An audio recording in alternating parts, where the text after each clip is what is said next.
Welcome, everyone, to this live webinar on activating the power of the subtle bodies.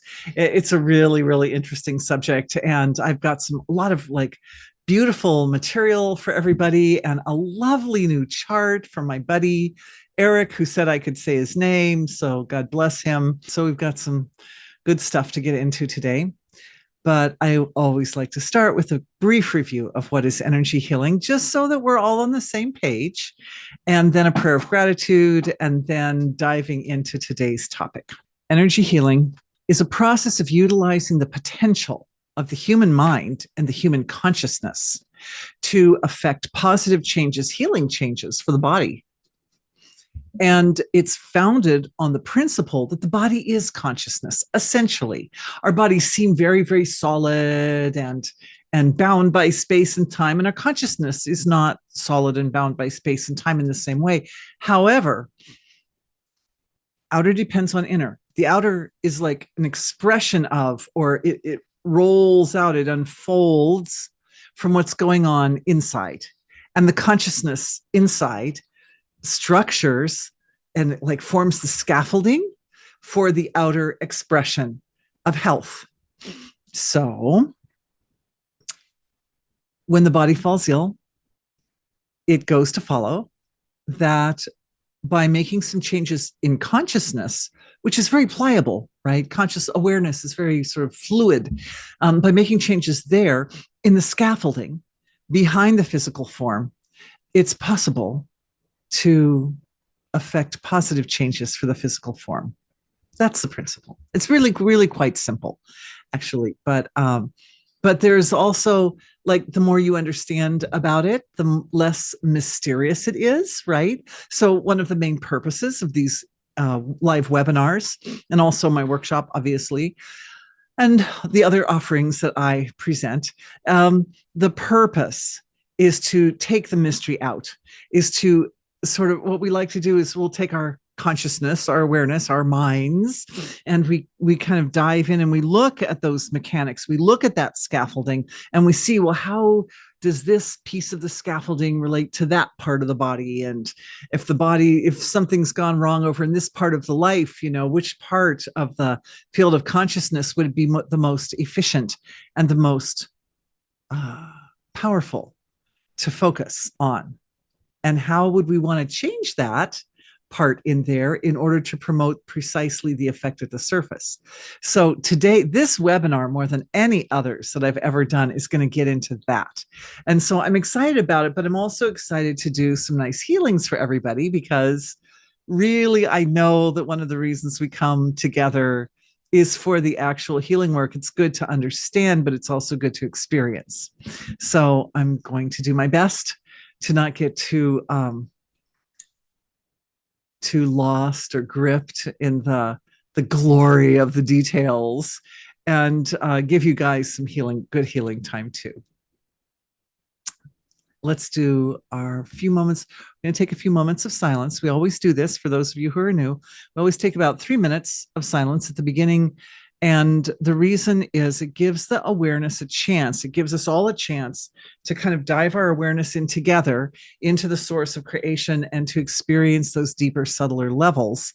Because again, experience and understanding work together hand in hand as the means by which knowledge unfolds, wisdom unfolds.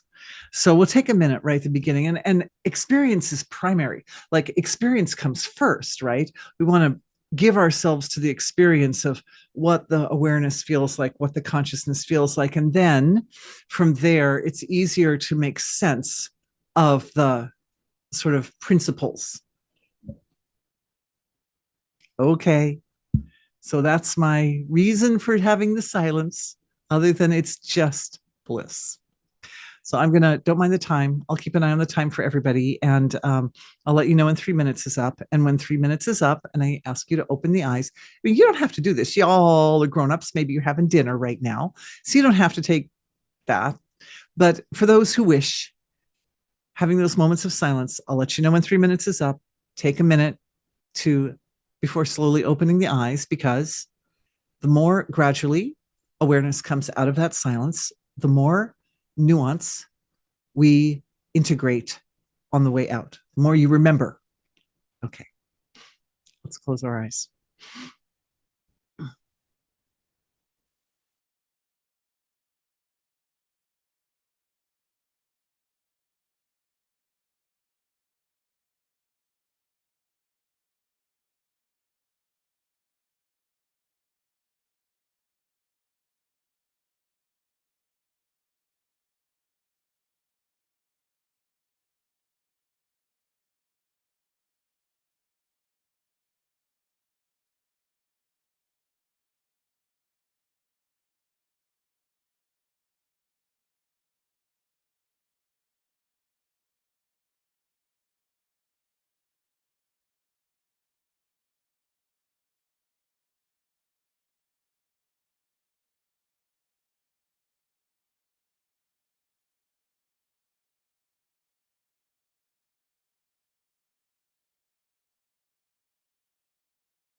All right. Let's take a moment before slowly opening the eyes.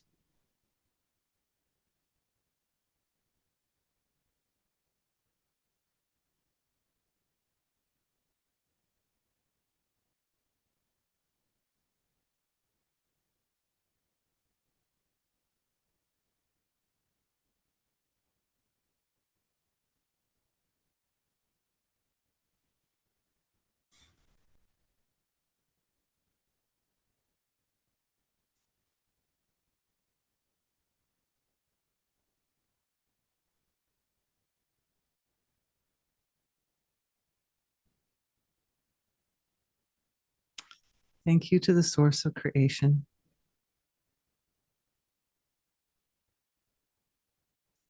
for being all of us and for being everything. Thank you for being the connection of wisdom between the infinite, eternal ocean of unmanifest resource and the entire universal field of its expression. Thank you for our webinar. Thank you for this precious hour that we have together. May we use this hour efficiently. May every moment be golden. May every moment be a gem that provides value to each one of you. Thank you to each one of you for being here with me and for giving me the opportunity to sit in this position and to share this information with you. It's such a pleasure. It's such a privilege. And I enjoy being in your presence so much. That silence that we had together, oh, absolutely beautiful, absolutely sweetest. So thank you all.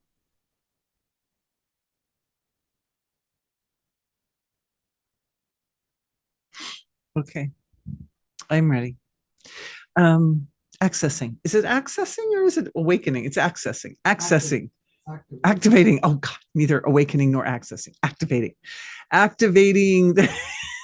You can tell which part of the webinar is really important to me. It's not the title. But anyway, but the point of the webinar is important to me. So activating the potential.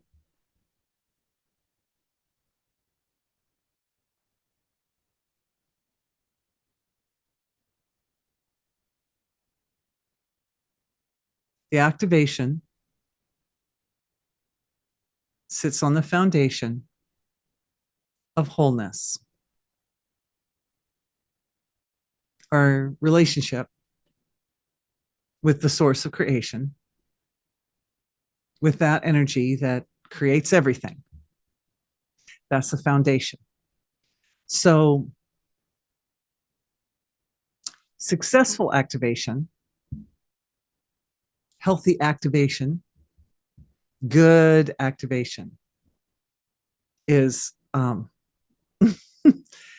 is on insured is insured when all the ducks are in line. This is the main thing. Is that to get the ducks in line, you got to have the mama duck at the front of the line. Because if the mama duck's somewhere else, things can go out of order. So the first duck to get in line is the appreciation and value of the first relationship.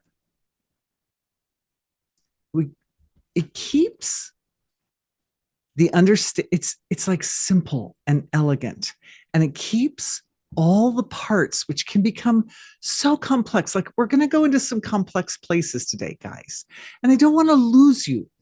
I don't want you to get lost in all the gooey details. And so we want to get everything in line first, right? So everything stays in perspective. That what's really happening here is we, as human beings with our great potential, infinite creative potential, and our consciousness, which has the ability to expand to infinity, is in relationship to the one, the source of creation, that wholeness that underlies everything. It's a foundation, it's a fundamental. I've been talking about this for a while, but those of you who were with me last time, but it's good to start at the beginning. We start at the beginning, and that's the beginning. And we only know or understand that relationship because we have other relationships that are more accessible or tangible, right? We have relationships with people, we have relationships with our bodies, we have relationships with knowledge, we have relationships with the evolutionary process or the healing process, right? We have relationship with abstract things, and we have relationships with concrete things. And some things that we have relationships with, like our own consciousness or our own evolutionary process, those relationships range from the surface level of life, where we can measure and count and see and directly experience with our senses of perception, all the way in to very abstract levels of consciousness that are intangible. Some relationships are like that. But no relationships are as vast and complete as our relationship with the one, with the source of creation, with being, divine being, mother divine, God. That relationship, that's the big relationship. All other relationships are facets of that relationship.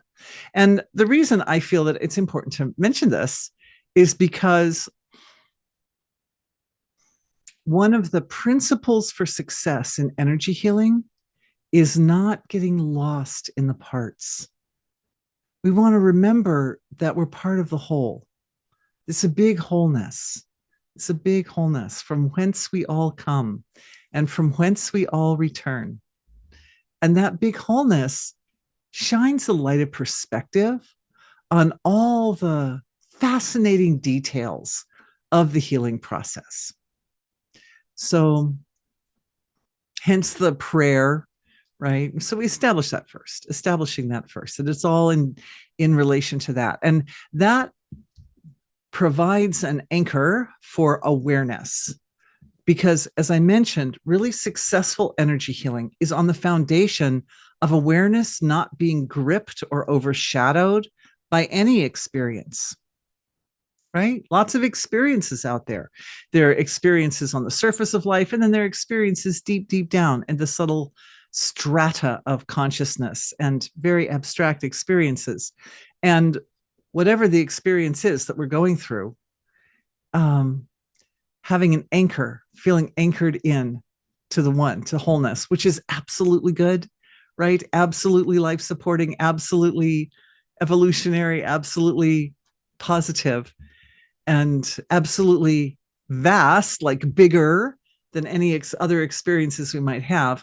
It just keeps everything in perspective, and it keeps everything on an even keel and safe. Moving forward. Okay. So that's number one.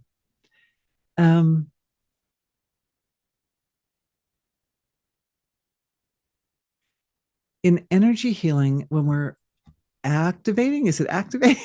We're activating the subtle levels of consciousness. The activation is born of the flow of life force. Oh, one more thing, guys. I'm going to open my question and answer box, of which there are no questions coming up right now, but just in case questions come up later, that's ready to roll.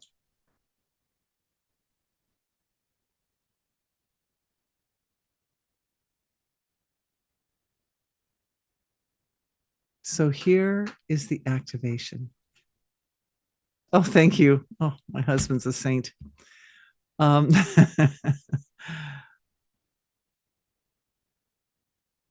We'll start by activating the subtle bodies, eh? And this is where the light of the one comes through the body appropriately, gracefully, gently, discerningly, lovingly. It's carried on the wings of love. The love of the one for the form, but for the creation, is like an umbrella that shields us from negativity, and it ensures that each step of the healing and evolutionary process is aligned with each person's highest good. So that's love. That love is like a catalyst, an activator. And I was wanting to say that when we're looking at the subtle strata of consciousness and the subtle layers of the subtle bodies, we see a pattern of form and function. Form follows function. That's like a principle in nature, that when there's a need, when nature has a need, then form is created to help fill that need. Form follows function. So it starts with a function, and the function is love. It is this huge love, like it's a huge love. It's a huge love. It's really directly experienced and understood when the thinking mind quiets down. Mind quiets down, And then the intelligence of the heart can move. The intelligence of the heart moves. And it has so many ways that it moves. We're starting from the foundation.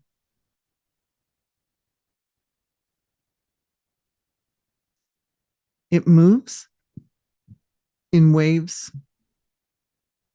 of knowledge. Form follows function. The heart moves, the love activates. And the form that follows are packages of wisdom, packages of knowledge. And these packages of knowledge, I did a whole webinar on them, richas. They're called richas in Vedic science. The packages of knowledge inform the body. They actually activate and inform the field of consciousness. And then consciousness moves again, and it moves in an intelligent manner. And what moves? It's the energy in the heart center that moves. First, it's like first we experience the love passively, kind of passively, right? Because this is so big. It's like the eternal one, adoring each part and particle of the creation. So that's like this big for us as human beings. And when we think of the size of our bodies versus the size of the universe, we're so small. We're so small, right? Our consciousness is big, but our bodies are so small. And so within these little bodies, this love resides, and it's so big. So, but it's kind of a passive experience. But the body responds at a subtle level by taking the form of truth. And the first forms of truth that arise, the first packages of knowledge that arise, are expressions of your pure potential, expressions of each person's infinite potential and true essential nature. The love is like a light that reveals our true nature.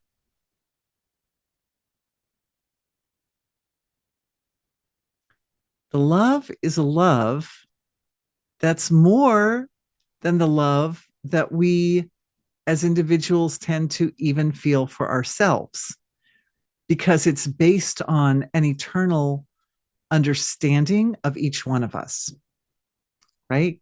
So for the most part, when we think of ourselves within the context of the particular life in which we are living now. Whereas the love of the one is based on eternal expression of self, what we've always been and what we will be and everything in between. So it's really big. It's really big. And it shines into each one of our essential nature. So this is the moment that we're in this healing session, is the light shining into the essential nature and lighting up or revealing the deeper truth for each of us of who we really are. And it goes hand in hand with infinite potential, because as human beings, our potential is infinite. So there's this incredible lightness associated with the essential nature, because the essential nature carries that potential. It's a download, feeling the lightness and fullness and presence, feeling the presence of eternal self, the eternal nature of the human soul. And it's so beautiful. It's so beautiful that it can be a little difficult to for the intellect or the mind to wrap around, but the heart can feel it. The heart feels it. The heart knows it. So when the download comes in, it's experienced here. You might even find putting hands over the heart like that is helpful, because that helps to bring the awareness into the heart center, right? And it's like, it's getting to know oneself. How can we activate the power of our subtle bodies? Well, first, we need to know them. We need to be connected up with them.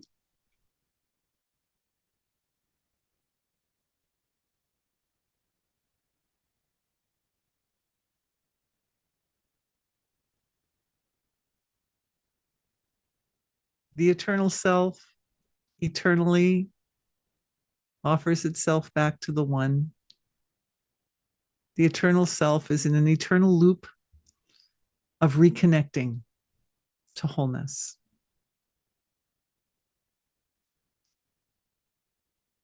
Because nothing is more beautiful than wholeness. Nothing is more beautiful than the source of creation, than the big one.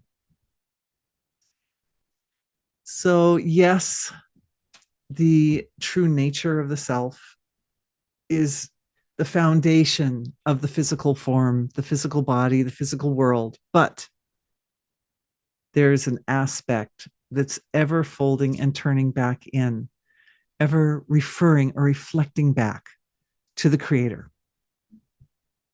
And that fold or reflection is the mechanic. Remember form and function? It's the function. It's the function upon which the next layer of form is created.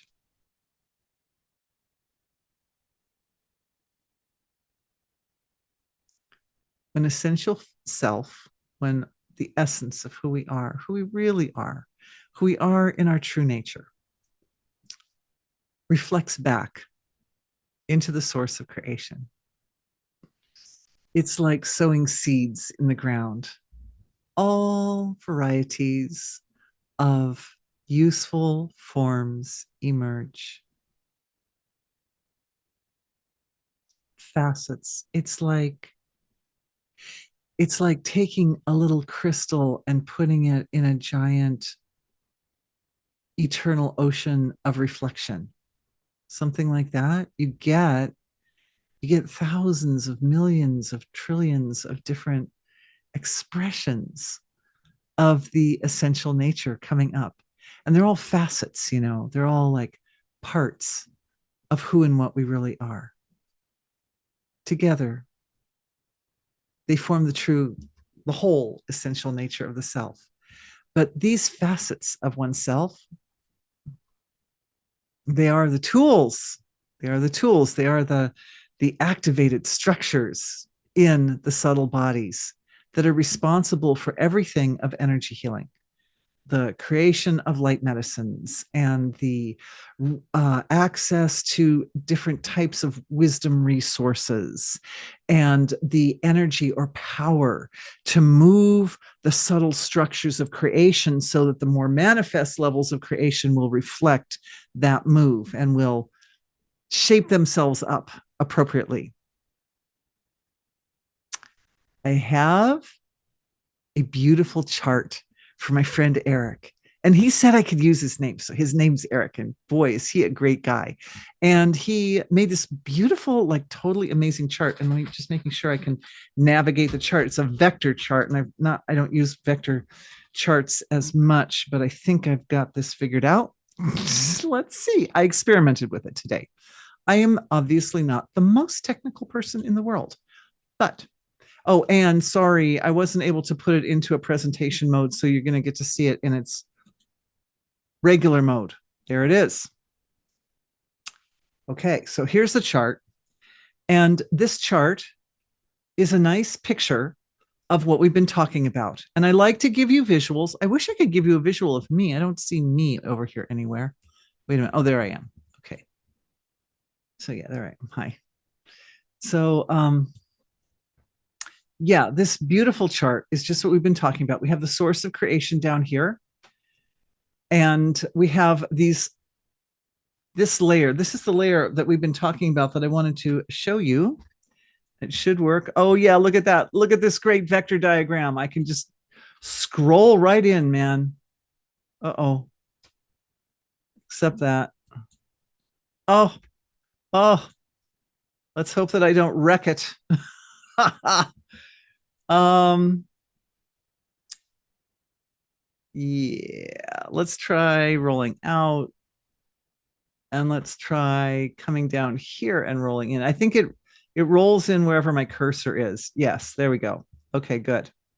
So wherever I put my cursor, that's where we're going to roll in. So you've got the source of creation down here, the blue. And then we've got this wonderful gap right here where the folding of the essential nature back into the source of creation takes place. So that happens right down here in this deep level down here. Oops. I guess I have to. Oh, look at that. Oh yeah, I can scroll up and down. So we have this folding in that occurs. This is this deep level of essential self folding into the silent source of creation. And it's that fold that's responsible for the emergence of all the resources that make reality. And they're going in and out and in and out. And that's what this cute little wave is. Wait, this cute little wave right here. Right here. Do you know what that sound is, Tom? Can you hear that sound? I'll tell them. Oh, yeah. Okay. Tell them we love them. We'll talk to them later. So this wave represents the going in and out and in and out and in and out. But what comes out of that, and I think it goes this one. Oh, heck yeah. I'm getting the hang of it, guys.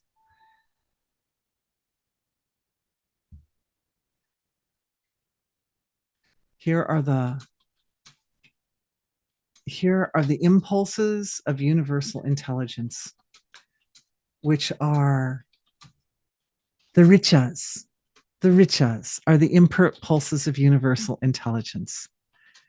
And this is the intelligence that we experience in our heart. And as that intelligence folds into the source of creation, it comes back in manifold forms. And let's see if we can do it. Yes. And these manifold forms, oh, I'm getting so good, you guys. These manifold forms show up as all sorts of divine presence. It's the divine, it's the one showing up in different forms of us. And so it shows up as angels and archetypes and ascended masters and so many different ways that consciousness can show up. And these forms, remember, form follows function. As presence, they are essentially functions. I'm going to put that over there in case we go back to the chart. It's a beautiful chart, isn't it? So happy with it. But anyway, the point is that these are forms of ourself. These are structures or expressions of our potential. We all have the potential. We all have the potential to be the different archetypes, for example. We all have the potential to be the parent archetype or the teacher or the an angelic form, or to be the warrior, or to be the wise person, or all the so many forms of self. And they're beautiful. And we lean into them as needed. The healer. How about the healer? We lean into them as needed for whatever phase of the healing process we are participating in.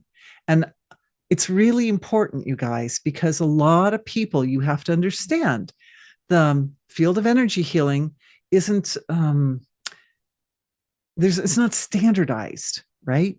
So what happens is a lot of people will lean into certain aspects, certain archetypes or aspects of their nature, and they'll get lost. They'll get lost. They're like, I am that. I am that. And they'll get confused that if they say, well, I am that, I am,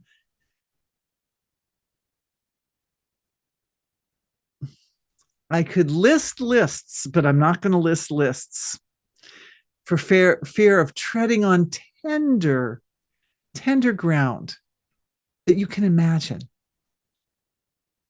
We lose sight if we lean into the archetype too much, we lose sight of wholeness. We lose sight of our true essential nature. Losing sight of true essential nature is not very healthy. I probably don't need to say that, but it's the truth that leaning into the partial expressions or values of potential, even though they're vast and they're huge and they're subtle, and so there's a lot of power in them. It's not as powerful as staying the anchor to wholeness. So the anchor to wholeness remains, and then from that, awareness rises up and says, I need the healer in me. I need the powerful goddess energy in me. I need my identification with the sun or the moon, the planets, they're archetypes, right? Jupiter. Jupiter is my personal favorite go-to archetype. But you see, we're each a little different, obviously. But even when I am accessing the presence of Jupiter in my awareness, I don't lose sight of the fact that wholeness is my true nature. Wholeness is the true nature. Keeping wholeness as the true nature allows you, while you're working in the energy healing field, to maintain a perspective on the aspects of suffering. This is so important because the reason we go into healing is because there's something amiss. There's some suffering going on. And so one of the great functions of energy healing is to bring the experience of suffering into perspective. Instead of this horrible thing is happening to me, there's nothing I can do, or there's no reason for it, or I don't see the reason for it, and I don't understand why I have to suffer so horribly, and all that. Instead, it's perceived in the context of wholeness. And the perspective that wholeness brings is that the reason for all of these experiences, whether pleasant or unpleasant, is for the sake of intimacy with the divine. The divine is folding into its own nature, and it does so in order to know itself better. And we are part of that process because our little physiologies come all the way out to the surface of creation. My chart, right? Need we go back to the chart? No. But as if it were a punishment. Anyway, sorry. That's the witch archetype right there. Oh, little children, now you'll be seeing the chart. No, anyway, sorry. But you get the idea, right? Like I can laugh at that. But anyway.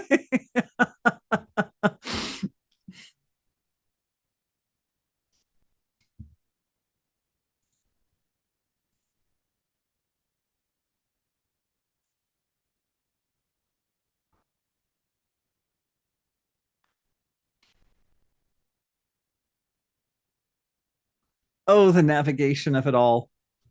Look at this. Yep, we got that navigation. There we go. And oh, yeah, baby. So there we go. And I don't know what to do about the arrows. That's just something else altogether. Oh, that works better. Okay. So as we can see in the chart, physical is all the way at the surface. So what we do as human beings is we provide an anchor or a point of contact for that folding of self-experience and self-knowledge and self-understanding all the way out to the physical material level of creation. Whatever horrible experience befalls a person, whatever suffering or trouble or challenge befalls a person, it is here to provide a point of reference for the folding of consciousness back into the source of creation and access to the resources that resolve the problem.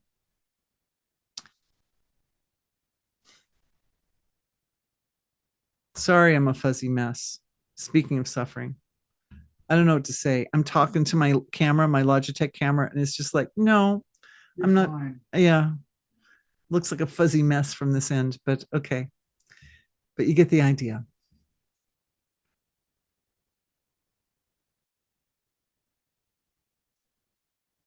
All of the resolutions and changes, all of the completions emerge from the heart center.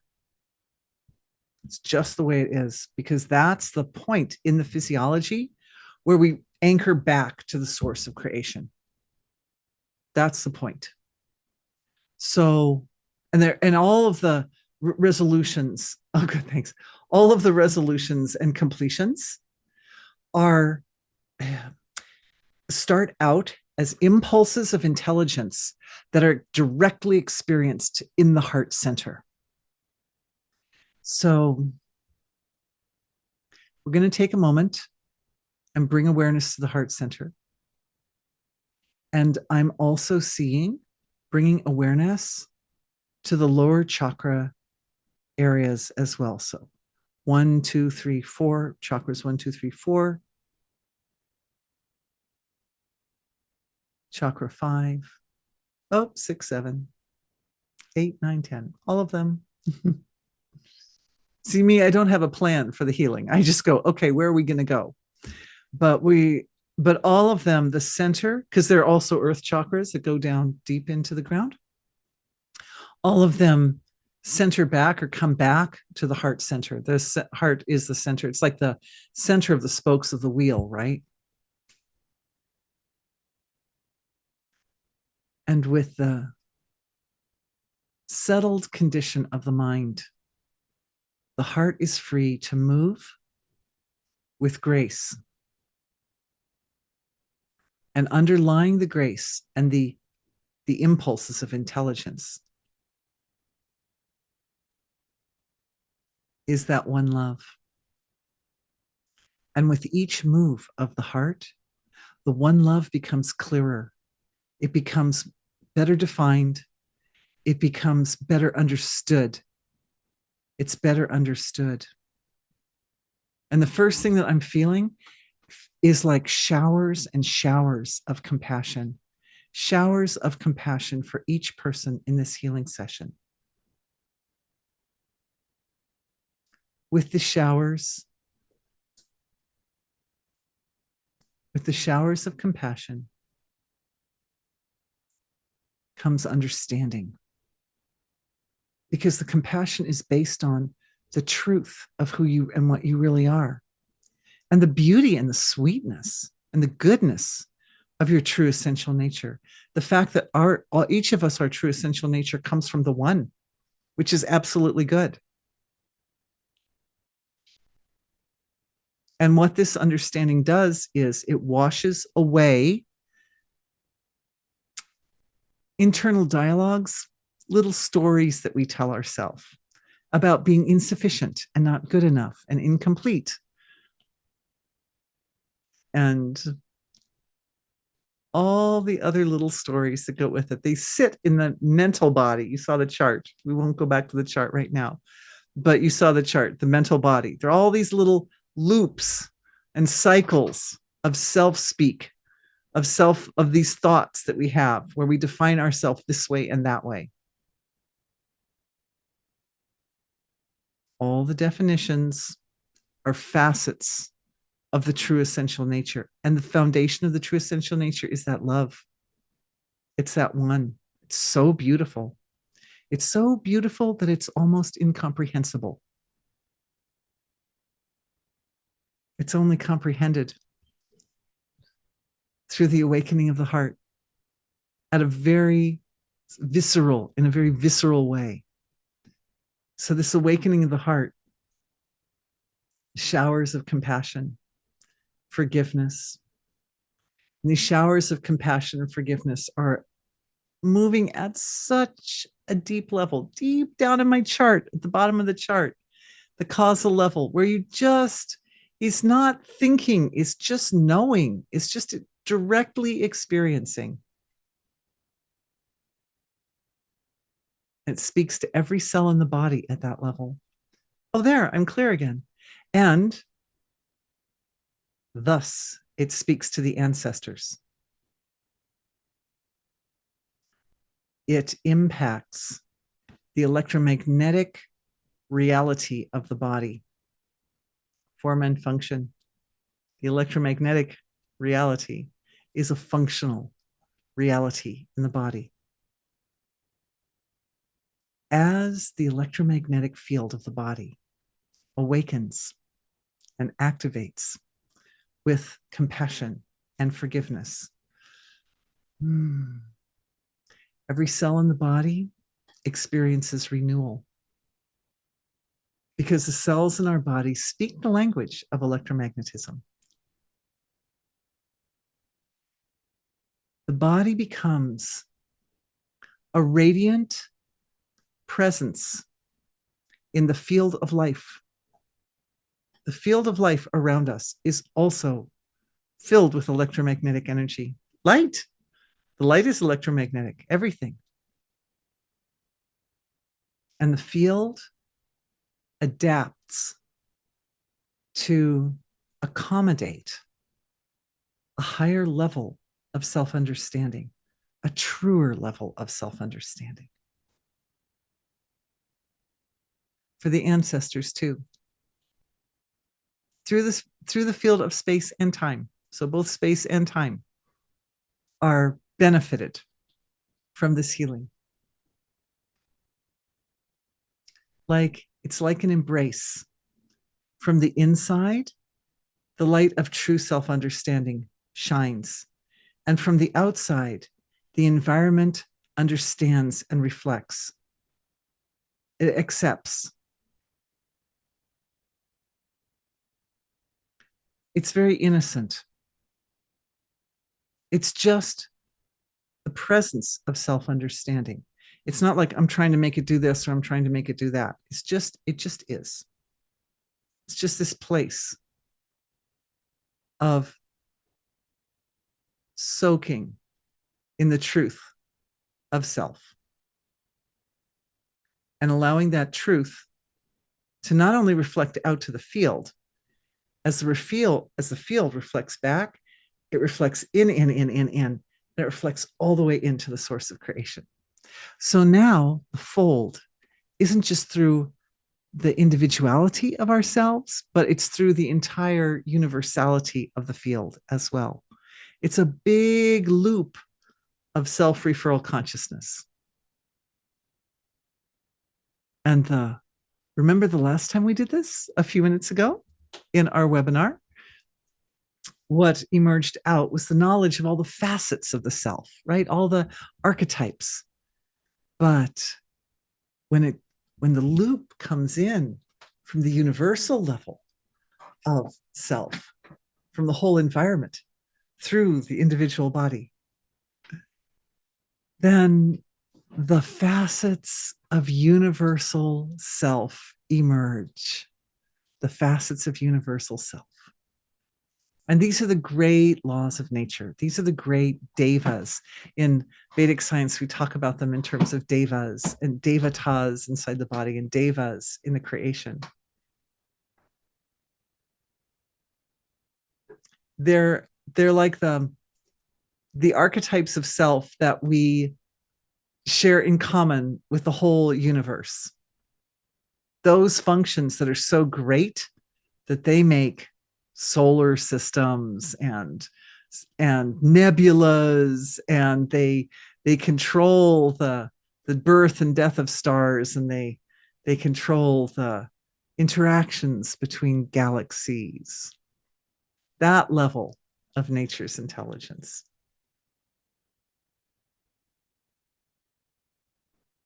Participating in the folding of consciousness from universal levels back to the source, infinite source of creation, and recognizing these universal forms of intelligence, which are essentially facets. Facets, mind you, not your whole self, but facets of the self, changes the nervous system. Because what we put our attention on affects and influences the shape that the nervous system assumes. The cells, too. Each cell with its little cell intelligence, with its little electromagnetic spark of life.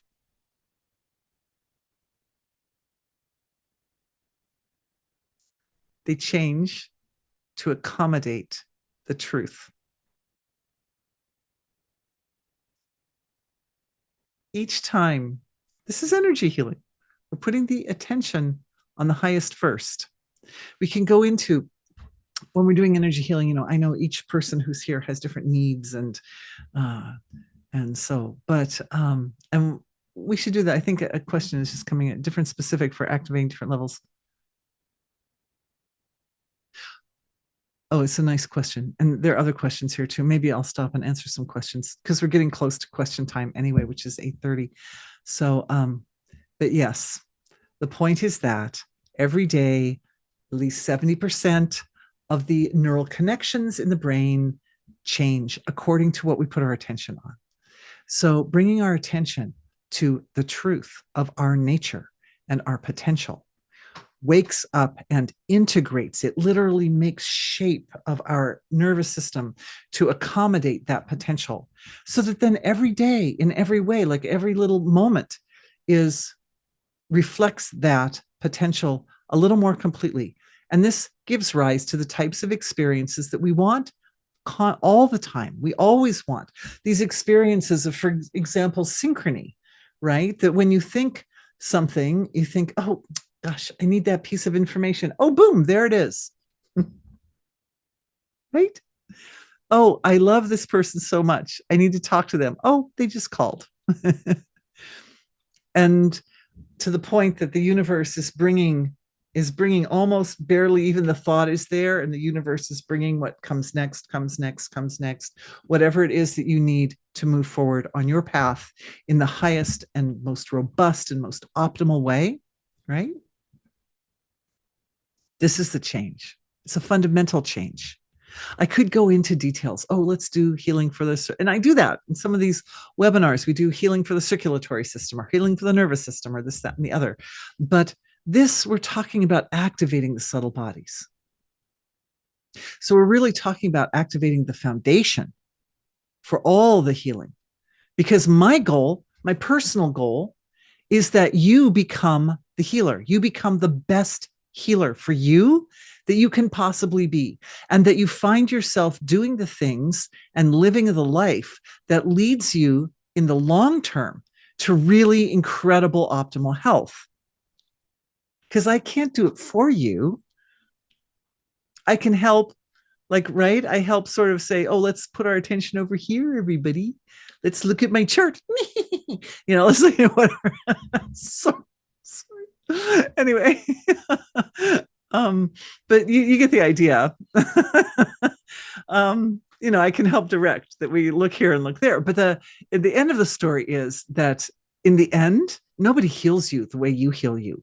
Nobody has the deep, intimate understanding of your relationship with God like you do. Right. Yes, I'm being the evil witch because I'm showing you my chart. Anyway, yeah. Okay, so here we go. Here's some questions coming up. Where are the 10 chakras and what are their functions? Okay, so there's some, again, as I said before, there is no really solid standard in the industry. There's some debate, and I feel like it really is still debate around some of the nodes of energy in the body that we refer to as chakras. Because there are these nodes of energy at various places in the body. Like they're the main chakras, right? So there's the crown of the head, and then this 6, 7, 6, 5, 4 is the heart, 3 is the solar plexus, 2 is just, I think, just around the navel or below the navel, and then 1 is in the pelvic floor. But as a musician, I don't just see them. I perceive the energy frequencies in them, right? And what I've noticed is that they resonate or hum in harmony, ideally harmoniously with each other. But there are octaves. There are octaves and fifths and thirds. And so I see a whole layer of chakras that go out the crown of the head and that go down below the pelvic floor. And they're like softer, more abstract. And as you go up, they get closer together. And as you go down, they get further apart, actually. As we go down the cord of light, right? The great cord of light that runs through the middle of the body goes down, down, down into the center of the earth, and they stretch out as we as awareness fathoms. As I say it, I do it. As awareness fathoms that cord reaching down into the core of Mother Earth, the nodes, you hit different nodes on your way down that align with Earth's body as well. And as we go up, they seem to become more compact, but they also are the aspects of energy or intelligence in the body that act as liaisons to totality. There's kind of like the cord of light feels like a line as it's going through our body, but it's really kind of a loop. And at the other far end of the loop is wholeness or totality, the center sun.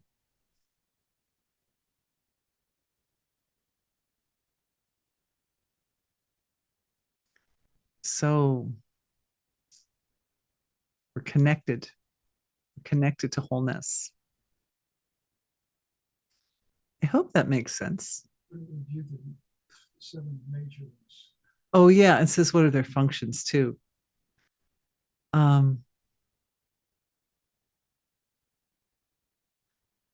So I've been asked to review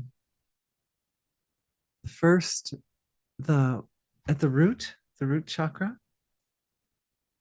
is it holds the energy of grounding, and so of course do the earth chakras, but it becomes a point of reference or liaison, you could say, an anchor for the grounding energy and for our connection to the material universe. So as in the cord, the consciousness, as it moves down into the core of Mother Earth, her cords connect her to the rest of the cosmic creation. And it's through this that we gain knowledge and understand our universe, our material universe. And as the energy goes further and further through that cord, it also becomes more and more abstract because, as I mentioned, at the other end of the cord is like a loop, and at the other end is unmanifest wholeness. So at both ends, we connect to unmanifest wholeness, but through the earthing part of the cord, we connect to the whole manifest physical universe first. Lots of information is derived about the universe through the first and second chakras. So if something's happening, say somewhere in our galaxy, there is a planet and it's going through some kind of major mega transformation or something, there's a part of us that knows that. Our bodies know it, and the information comes in through the pelvic area. And of course, that's where the bacteria reside. And our gut bacteria, or our microbiome, has its own take on universal function. Each little bacteria looks out and says, I live in the human. I live in this human. But then it looks further and says, oh, but the human lives in a universe. And there's like 370 billion of them, approximately. And so there's a lot of perspectives. Speaking of filtering awareness through facets of the gem of life, the gut bacteria provide us 370 billion different perspectives on the universe. It's a lot of information. But it does provide a kind of holistic framework for understanding our place in creation. the physical creation, in the physical creation. The and of course there's a great vast amount of creative energy that is sort of garnered or experienced in that second chakra. Creative energy fuels power, and power is the energy that's found in the solar plexus. That's where it's like our stable, our core center, right? Our strength comes from there. The strength to step forward, the strength to heal, the strength to garner and direct the energy of the source of creation in such a way as to move mountains. But the mountains move on the foundation of love. Love is really the catalyst. So the next layer up is the heart chakra, where all the subtle materials that we draw upon to move mountains in this material creation, we access from here. There's a kind of raw power coming from the solar plexus, but then the heart center is where we kind of break it down and we enjoy the nuance, specific light medicines that do specific things, and those lovely packages of intelligence that come from the source of creation that help guide our actions, choices, and decisions in directions that lead to long-term fulfillment, not just reaching for the short-term gains. Yes? I mean, it's nice if you can reach for a short-term goal and it also is a step in the direction of a long-term goal. That's ideal, right? That's ideal. But it doesn't always work that way. And so we have to be continuously reading what's going on in the environment in order to make sure that the choices and decisions that we're making are aligned with the long-term goal, which is the intimate relationship between ourselves as individuals and our single human life and the one. Here are all the resources for distributing the choices and decisions, right? The heart analyzes, it knows, it analyzes experience directly. It looks at experience, it experiences, it understands experience. And from the understanding of experience, the truth radiates, either as objects that we create with our hands or our voice, or the field of interaction and interfacing with the environment is here. So we could almost say that in the chart, the causal level, we are accessing here. And the astral level, with all the cords that connect to the whole field of the created world, is very much the sort of the autonomy to leverage that level of our potential is here in the throat area. There's secondary chakras between those, right? Like there's one in the mouth, and this one, of course, the light of divine being shows up as awareness here. The third eye, awareness. At the crown of the head, it opens up, and most people's cord of light is a little truncated, like it's a little more open at the top, and then it kind of comes in like that. Almost everyone, I've noticed. And at this opening where the cord of light opens, it's a connection to the divine. And I'm seeing in our collective here, as we put attention on this spot, a light medicine is coming in. It's a very beautiful light medicine. It has even a smell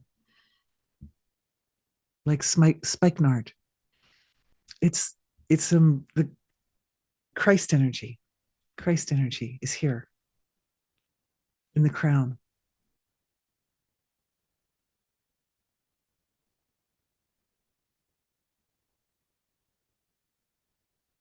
I'm just watching.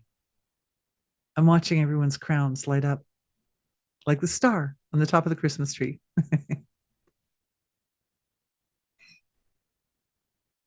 and how the light in the crown is scintillating.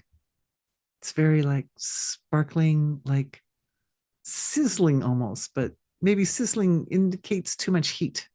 It's more of a cool, it's more of a cool churning. Churning is a good word to describe it. And the churn is a fold back to wholeness. The upper chakras, 8, 9, 10, 11, and 12. And I just tend to go up to 12, although I know energy healers who go up into the hundreds. But it seems a little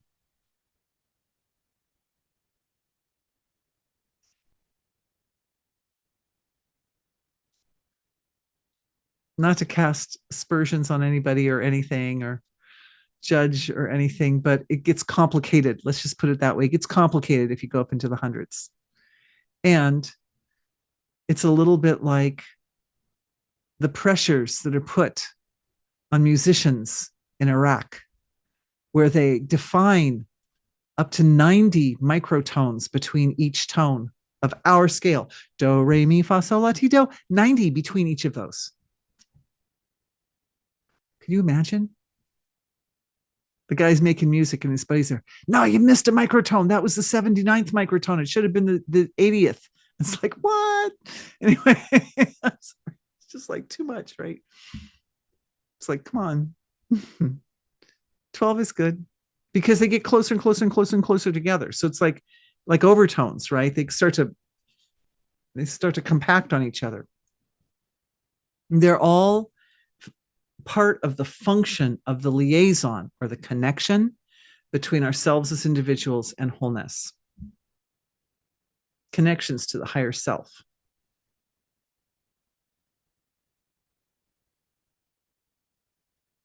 Thank you for asking. Sometimes you describe healings happening on different levels of manifestation. Is there a different specific for activation on these different levels? It's a great question. Or is it all based on aiming for the subtlest level of wholeness and then the activation occurs where it is most effective? Well, both. That always we go for the highest first. So we always start with the connection back to wholeness. And the connection back to wholeness always gives rise to the initiation of love, of deepest love. So that's kind of, that like is sort of like the bedrock on which the energy healing happens. But somebody asked me a similar question at the workshop this last week. And I realized that for me, my experience in the healing process is I tend to read the emotional structure because feeling, because that love is sort of the bedrock of the healing session anyway, of the healing process, it shows up differently at different points in the chart. And maybe we can go back to the chart. It's such a beautiful chart, isn't it? Yeah. Such a beautiful chart.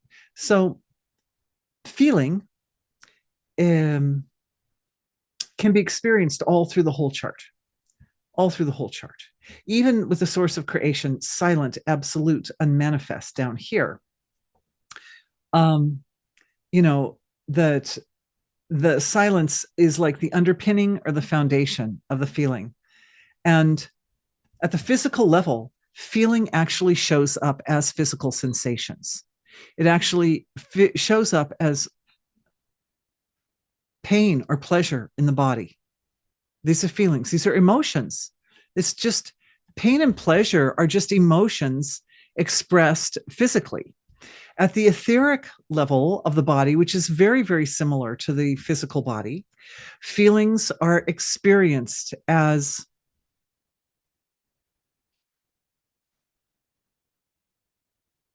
subtler sensations, movement, for example, movement of energy will experience at the etheric level, and connections and associations between different sensations. At the mental level, obviously, we get a reflection, a mental reflection of emotions and feelings. So the mind will respond to different feelings with thoughts, right? So if a feeling rises up of, oh, I'm not good enough, then the mind will reply with a thought of, dang, I didn't do that very well. I am not good enough. Then the mind has the thought, I'm not good enough, right? At the emotional level, the feelings show up as desires. They kind of lead us or guide us toward different types of thoughts and expressions and actions and so forth. At the astral level, the feelings show up as awareness on the move, awareness moving. Can I do this? Awareness moving.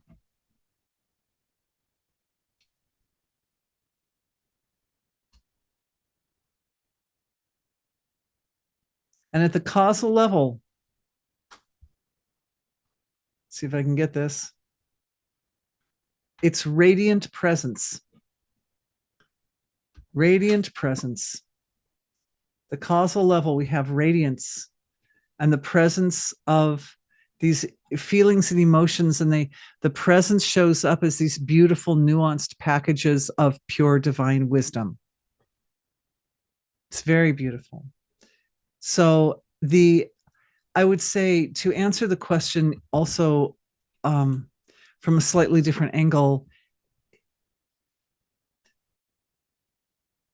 we have aims, obviously, because if we're suffering, we want to be out of suffering. So the aim is, I want to be out of suffering. But the outcome is always in the hands of the divine, right? We focus the awareness, we follow the lead, we follow the lead of the love, because the love is like a driver. But the actual effect, she uses the word effect in her question, most effective, what occurs, where it's most effective. The effect is always orchestrated by and in the hands of that higher vision of the trajectory of individual evolution. So that's why I said it's both. That different, the way awareness activates at the different levels has to do with how the subtlety and the activation of awareness is on the foundation of feeling. And the effect is in the hands of the divine. I hope that answers the question. To simplify. Oh, wow. 70% of neural connections change every day depending on where you put your attention. Can you email a reference for that? Can we please email a reference for that? I actually got it when you send the reply links. Yes, I'd love to do that. I actually got it from a course I took by Fred Travis on the brain and physiology. So I might have to email Fred and say, hey, Fred, where does that all come from? But yeah. But yeah, I'd love to find a reference. But I trust him because that's his job, is to be a neuroscientist. So but yeah, I'll send that over to you. Thanks for asking. It's very interesting, isn't it? And here's another question. Is the center of the earth a crystal? Every part of the earth body, like every part of our body, resides in that spectrum, right? So the physical center of the earth are the heaviest elements, and that includes gold and other types of metals. It's very heavy in the center of the earth. And the center of our earth includes the heart of our earth as it was billions of years ago. And it also includes the heart of the moon, because the moon started out as Theia, which was another planetoid. What happened is the sun is circling and there's gases and dust and stuff all around, and the gases and dust start to clump and clump and clump, and within the arc of the ellipsis that our earth makes around the sun, what do they call that? I'm not using the right word, am I? Ellipsis? No, it's anyway, it doesn't matter. You get the idea. The earth is there. It's like there's a path revolved around the sun. Yeah, there's a path around the sun, and in there was like more clumping and more clumping. So there were like first little clumps and then bigger clumps and bigger clumps and bigger clumps, and then there was like one biggest clump, and that was the earth. But there was also a second biggest clump, right? And the third biggest clump. And so what happens is, as these clumps are moving around the I'm not thinking of the word of it. Anyway, as they're moving around the arc that goes around the sun, and they start to act like a broom, and they sweep up the smaller clumps. So these bigger clumps, they call them planetoids, were sweeping up the smaller planetoids. And the Earth was getting bigger and bigger, but there was another one that was also getting big. But because of the different sizes and the different gravitational field produced by the bigger planetoid versus the smaller planetoid, they were moving at slightly different speeds. So there came this point where they came in contact. The Earth is sweeping up. The Earth and Theia was the other one. They were sweeping, but pretty soon they got so close to each other that they crashed into each other. And when that happened, the heavy core of the two planetoids merged into the core of Earth, because Earth had the heaviest gravitational field. And when that happened, you can imagine there was a really big explosion, and that they were like a big swirling mess of material, and the moon spun out from that. That's why the moon is so light compared to its size, and the Earth is so heavy compared to its size. The two hearts combined into one. It's a love story. But more on that. I suppose we could put something on that in the follow-up to orbit. Thank you. Yes, orbit. Rotating around the sun. Yes, the orbit, obviously. I was trying to think of a word that started with an A, and I'm like, I know this is not right. Anyway, yeah. So